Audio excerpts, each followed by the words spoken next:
দেখুন, আপনি যদি একজন কৃষক হয়ে থাকেন তাহলে কিন্তু আপনাকে ফার্মার আইডি কিন্তু বানাতে হবে। যদি আপনি এই ফার্মার আইডি না বানান, এবার থেকে কিন্তু আপনি আপনার ফার্টিলাইজার থেকে মানে আপনার ফসলের জন্য আপনার যে সার প্রয়োজন বা আপনার বীজের প্রয়োজন, সেই বীজ আপনি কিন্তু আর পাবেন না। এবং আপনি কৃষকের ক্ষেত্রে সরকারি যে সমস্ত সুযোগ সুবিধা রয়েছে সেই ক্ষেত্রেও কিন্তু আপনি বঞ্চিত থাকবেন। তো অনলাইনের মাধ্যমে আপনি যদি ফার্মার আইডি ক্রিয়েট করতে চান বা অনলাইনে রেজিস্ট্রেশন করতে চান, কিভাবে আপনি রেজিস্ট্রেশন করবেন আজকে এই টিউটোরিয়ালে আমি ফুল স্টেপ বাই স্টেপ দেখিয়ে দেবো। তার আগে বলে দিই, আপনার কাছে কিন্তু আপনার আধার কার্ড থাকতে হবে এবং আপনার আধার কার্ডের সঙ্গে অবশ্যই আপনার মোবাইল নাম্বারটি লিঙ্ক থাকতে হবে। তো চলুন দেখিয়ে দিই কীভাবে আপনারা অনলাইনের মাধ্যমে এই ফার্মার আইডি ক্রিয়েট করবেন এবং আপনি অ্যাপ্লাই করলে 7 থেকে 10 দিনের মধ্যেই কিন্তু সেটি অ্যাপ্রুভড হয়ে যাবে। ফার্মার আইডি ক্রিয়েটের জন্য আপনি যে কোনো ব্রাউজার ওপেন করে নেবেন, আমি ওপেন করে নিচ্ছি এবং আপনি গুগলে সার্চ করবেন ফার্মার আইডি ওয়েস্ট বেঙ্গল। তো আমি এটা সার্চ করে দিচ্ছি এবং এখানে যে সেকেন্ডটা চলে এসেছে ওয়েস্ট বেঙ্গল ফার্মার রেজিস্ট্রি যে ওয়েবসাইটটা রয়েছে WVFR agristock.gov.in, এটাতে ক্লিক করবেন। এটাতে ক্লিক করার পর আপনার সামনে এরকম ইন্টারফেস আসবে অ্যাগ্রিস্টকের এবং আপনি কি করবেন, ফার্মারে ক্লিক করবেন। ফার্মারে ক্লিক করার পর ক্রিয়েট নিউ অ্যাকাউন্ট রয়েছে, এখানে ক্লিক করবেন। এখানে ক্লিক করার পর আপনার সামনে আধার KYC এর অপশন আসবে এবং এখানে আপনার আধার কার্ড নম্বর এন্টার করতে বলবে। আপনি আপনার আধার কার্ড নম্বরটি এখানে বসিয়ে দেবেন। আধার কার্ড নম্বর বসানোর পর আপনি এখানে নিচে যে সাবমিট অপশন দেখতে পাচ্ছেন, সাবমিটে ক্লিক করবেন। সাবমিটে ক্লিক করার পর আপনার সামনে আপনার আধার কার্ডের একটা OTP যাবে, সেই OTPটা বসাতে হবে আধার কার্ডের সঙ্গে যে মোবাইল নাম্বার রেজিস্টার্ড রয়েছে। ওকে, তো OTPটা আমি OTPতে আমি বসিয়ে দেবো। তো আমি OTP বসিয়ে দিলাম এবং ভ্যারিফাই আমি ক্লিক করবো। ভ্যারিফাই ক্লিক করার পর একটু ওয়েট করবেন। দেখুন এখানে কিন্তু আমার ভ্যারিফাইড ওকে দিয়েছে এবং your KYC details are below, এখানে আমার আধার কার্ড অনুযায়ী সমস্ত ডিটেলস এখানে শো করছে। আমার নাম, ডেট অফ বার্থ, আমার এজ, আমার ভিলেজ মানে অ্যাড্রেস সমস্ত কিছু শো করছে। এবং একটু নিচে আসুন, এখানে দেখুন ভ্যারিফিকেশন পেন্ডিং মোবাইল নাম্বার। আপনাকে এখানে আপনার মোবাইল নাম্বারটা ভ্যারিফিকেশন করে নিতে হবে। তো মোবাইল নাম্বারটা এখানে বসিয়ে দেবেন। তো আমি মোবাইল নম্বর বসিয়ে দিলাম এবং একটু ক্লিক করার সাথে সাথে এখানে দেখুন আপনার মোবাইলে কিন্তু OTP যাবে বা আমার মোবাইলে OTP আসবে, সেই OTPটা জাস্ট আমি এখানে বসিয়ে দেবো।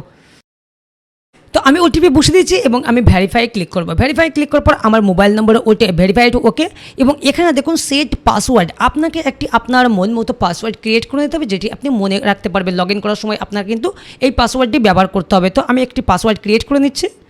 তো আমি পাসওয়ার্ড বসে দিলাম এবং সেট পাসওয়ার্ড বসেছি এবং কনফার্ম পাসওয়ার্ডে বসে আমি কি করব, ক্রিয়েট মাই অ্যাকাউন্ট ক্লিক করার সাথে সাথে দেখুন আমার রেজিস্ট্রেশন সাকসেসফুলি মানে আমার অ্যাকাউন্ট কিন্তু ক্রিয়েট হয়ে গেছে। এবার কি করব, ওকেতে ক্লিক করব। ওকেতে ক্লিক করার পর আপনাকে এইবার লগ ইন করতে হবে। ফার্মার সিলেক্ট থাকবে এবং আপনার mobile number register log in user ID হিসাবে আপনার মোবাইল নম্বর এবং আপনি যে পাসওয়ার্ডটি ক্রিয়েট করলেন সেই পাসওয়ার্ডটি বসিয়ে ক্যাপচারটি আপনি বসাবেন, তারপর লগ ইনে ক্লিক করবেন। তো আমি এটা বসিয়ে আমি লগ ইন করে নিচ্ছি। তো এখানে আমি ইউজার আইডি এবং পাসওয়ার্ড বসে এবং ক্যাপচার বসে দিলাম এবং আমি কি করব, লগ ইনে ক্লিক করব। লগ ইনে ক্লিক করার পর আপনার সামনে আবার মোবাইলে OTP যাবে, এখানে OTP আবার এন্টার করতে হবে। তো OTP আমি বসে দিলাম, এবার লগ ইনে ক্লিক করবো। লগ ইনে ক্লিক করার পর এবার লগ ইন সাকসেসফুলি হয়ে গেছে। দেখুন এখানে কিন্তু আবার আমার your KYC details are below সমস্ত কিছু শো করছে।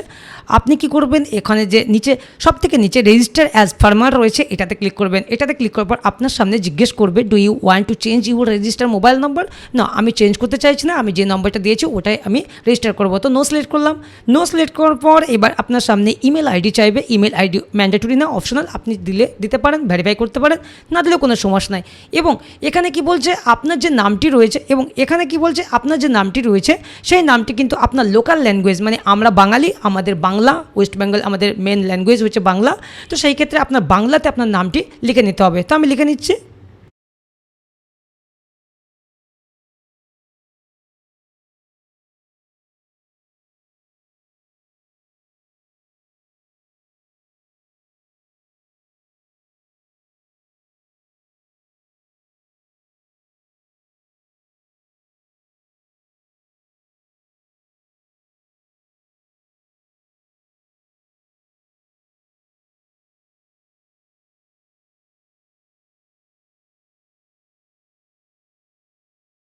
ফাদার নেমটি লোকাল ল্যাঙ্গুয়েজে বসে দিলাম এবং এখানে আপনার ফার্মার ডিটেলস হিসাবে আপনার ফটোগ্রাফ শো করবে এবং রেসিডেন্ট ডিটেলস, আপনার গ্রাম, আপনার স্টেট, আপনার ডিস্ট্রিক্ট, আপনার PS, আপনার ভিলেজ, পিনকোড সমস্ত কিছু শো করবে।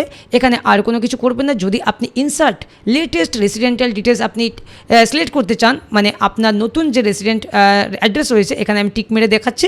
টিক মারলাম এবং এখানে আপনার এক্সট্রা কিছু কিছু চাইছে, আপনি ডিস্ট্রিক্টটা আবার সিলেক্ট করে নেবেন। আমি ডিস্ট্রিক্টটা সিলেক্ট করে নিচ্ছি। তারপর এখান থেকে বলছে আপনার সাব ডিস্ট্রিক্ট রয়েছে, আপনি সাব ডিস্ট্রিক্ট সিলেক্ট করলাম এবং আপনার ভিলেজটা এখান থেকে আপনাকে সিলেক্ট করতে হবে। আপনাকে কোনো কিছু এন্টার করার নেই, জাস্ট আপনি এইগুলো থেকে সিলেক্ট করে নেবেন। ওকে, তো আমি এগুলো সব সিলেক্ট করে নিচ্ছি। তারপর পিন কোড আমার সিলেক্ট হয়ে আছে। এবার কি করবেন, দেখুন এখানে বলছে land ownership details, farmer type, এখানে ওনার মানে আপনার নিজের ল্যান্ডের জমির তথ্য দেবেন সেই ক্ষেত্রে ওনার সিলেক্ট করবেন। ওনার সিলেক্ট করার পর আপনি কি করবেন, নিচে আসুন, এখানে agriculture and land winning farmer select হয়ে থাকবে এবং ল্যান্ড ডিটেলস এখানে কি বলছে, ল্যান্ড ডিটেলস ওন্ড ল্যান্ড, আপনি এখানে ফেস ল্যান্ড ডিটেলস এখানে ক্লিক করবেন। এখানে ক্লিক করার পর আপনার প্রথমে ডিস্ট্রিক্টটা আপনি এখান থেকে চুজ করে নেবেন। ওকে, তো আমি প্রথমে ডিস্ট্রিক্টটা চুজ করে নিচ্ছি। ডিস্ট্রিক্ট চুজ করে নেওয়ার পর আমি কি করব, সাব ডিস্ট্রিক্টটা চুজ করে নেব। সাব ডিস্ট্রিক্ট চুজ করার পর আমি কি করব, এখান থেকে আবার আমি ভিলেজটা চুজ করে নেব। ভিলেজটা চুজ করে দিলাম। এইবার কি বলছে, সার্ভে নাম্বার, ভালো করে বুঝবেন এখানে কি বলছে সার্ভে নাম্বার। সার্ভে নাম্বার কোনটি, আপনার যে দাগ নম্বর রয়েছে, আপনার জমির যে রেকর্ড রয়েছে মানে পর্চা রয়েছে, সেই পর্চায় আপনার নামে যে পর্চা রয়েছে সেই জমির দাগ নম্বর আপনি এখানে সার্ভে নম্বরে আপনি দাগ নম্বরটা বসাবেন। আমি দাগ নম্বরটা এখানে বসিয়ে দিচ্ছি। দেখুন সার্ভে নম্বর আমি বসিয়ে দিলাম এবং সাবমিটে ক্লিক করার সাথে সাথে এখানে survey number, sub survey number আপনি না বসালেও চলবে এবং select owner and identifier name, এখানে যদি আপনি এন্টার করেন মানে সিলেক্ট ওনার আইডেন্টিফায়ার নেমে এখানে যদি ক্লিক করেন ওই দাগে কতজনের নাম রয়েছে সমস্ত কিছু শো করবে। তো আপনি আপনার নামটা এখান থেকে সিলেক্ট করে নেবেন। তো আমি আমার নামটা এখান থেকে সিলেক্ট করে নিলাম এবং কি করব, if your name not in your owner list please click here. আমার নাম যেহেতু আমি পেয়ে গেছি, আমি কি করব, নিচে আসব। নিচে আসার পর এখানে দেখুন আমার এই দাগে মানে এই দাগে একটি দাগ নাম্বার শো করছে, জমির একটি দাগ শো করছে দেখতে পাচ্ছেন এবং এখানে দেখুন একটি দাগ শো করছে। তারপর কি করব, নিচে এসে এইখানে যে সাবমিট অপশন রয়েছে এই সাবমিটে আমি ক্লিক করব। সাবমিটে ক্লিক করার পর এবার কি করতে হবে, আপনাকে ভেরিফাই অল ল্যান্ড। দেখুন এখানে আমার কিন্তু এই দাগে একটি দাগ রয়েছে বা একটি খতিয়ান রয়েছে, সেই ক্ষেত্রে আপনার যদি অনেকগুলো দাগ থাকে বা খতিয়ান থাকে সমস্তগুলোই কিন্তু এখানে শো করবে। বিভিন্ন জনের ক্ষেত্রে বিভিন্ন রকম দাগ থাকতে পারে, কারোর 4টে দাগ থাকতে পারে, কারোর 5টা দাগ নম্বর থাকতে পারে, এক একটা জমির খণ্ড খণ্ড হিসাবে দাগ নম্বর হয় বা খতিয়ান বিভিন্ন হয়, সেই ক্ষেত্রে আপনি আলাদাভাবে ইনপুট করতে পারেন। তো এইবার কি করবেন, আপনি ভেরিফাইড ল্যান্ড রেকর্ড করবেন মানে ভেরিফাই অল ল্যান্ড করবেন এবং এখানে টিক চিহ্ন হয়ে যাবে এবং আপনি একটু নিচে আসবেন। এখানে নিচে আসার পর আপনার সোশ্যাল রেজিস্ট্রি ডিটেলস পিডিএস বা রেশন কার্ড নম্বর আপনি বসাতে পারেন, ফ্যামিলি ডিবি নম্বর বসাতে পারেন। তো রেশন কার্ড যদি আপনার থাকে রেশন কার্ড সিলেক্ট করে আপনি রেশন কার্ড নম্বর বসাতে পারেন। তো আমি এগুলো বসাচ্ছি না, এগুলো ম্যান্ডেটরি না। এবং এখানে দেখুন ডিপার্টমেন্ট অ্যাপ্রুভাল রেভিনিউ, এখানে আপনি কি করবেন, এখানে যে if you want to update your KYC আমি জাস্ট আপডেটে ক্লিক করব। আপডেটে ক্লিক করার এবং আপডেটে ক্লিক করার পর আবার আধার কার্ডের সঙ্গে যে মোবাইল নাম্বার লিঙ্ক রয়েছে সেই নম্বরে ওটিপি এসেছে, আমি ওটিপিটা বসলাম এবং ভেরিফাই ক্লিক করব। ভেরিফাই ক্লিক করার পর আপনার সামনে এরকম ইন্টারফেস আসবে এবং এখানে যে ফার্মার কনসেন্ট রয়েছে এই ফার্মার কনসেন্টে আপনি জাস্ট ক্লিক করবেন এবং আপনি কি করবেন, সেভে ক্লিক করবেন।